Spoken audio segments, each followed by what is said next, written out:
দর্শক আসসালামু আলাইকুম। আশা করি সবাই ভালো আছেন। তো এই মুহূর্তে চলে আসলাম বাংলাদেশ ভারত সীমান্ত বেনাপোল স্থলবন্দরে।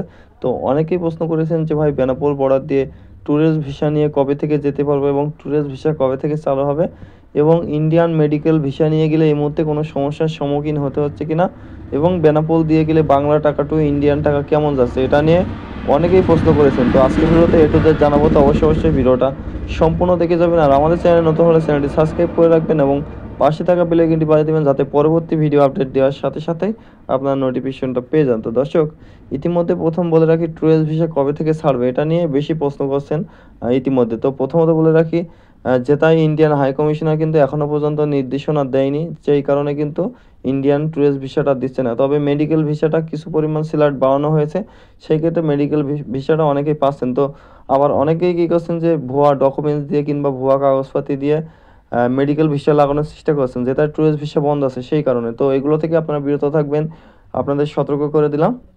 এগুলো কিন্তু নিয়ে আপনাদের ইমিগ্রেশনের সমস্যায় পড়তে হতে পারে। তো এগুলো নিয়ে আপনারা অবশ্যই বিরত থাকবেন। তো প্রথমত জানিয়ে রাখি এবার বেনাপোল সীমান্ত এবং পেট্রাপোল সীমান্তর ভিড় কেমন যাচ্ছে এবং মানি এক্সচেঞ্জ রেট কেমন যাচ্ছে। তো ইতিমধ্যে যদি আপনি বাংলা 100 টাকা নিয়ে ইন্ডিয়াতে প্রবেশ করেন অর্থাৎ পেট্রাপোলে যান, সেক্ষেত্রে কিন্তু সর্বশেষ মানি এক্সচেঞ্জ রেট 70 থেকে 71 রুপি পর্যন্ত পেতে পারেন বাংলা 100 টাকায়। তো এটা নিয়ে অনেকেই প্রশ্ন তুলে থাকেন যারা ইতিমধ্যে ইন্ডিয়াতে যাচ্ছেন। তবে আর একটা বিষয় আছে, যেটাই 5 বছরের ভিসা আছে অনেকেই, যাদের মুরব্বি যারা 65-র ওপরে বয়স তাদের কিন্তু 5 বছরের ট্যুরিস্ট ভিসা দিয়েছিল।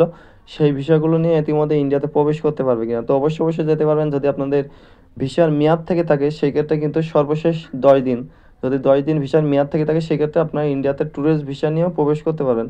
এটা শুধুমাত্র যাদের 5 বছরের ভিসা ছিল তাদের কিন্তু এখনও কিছু লোকের মেয়াদ আছে।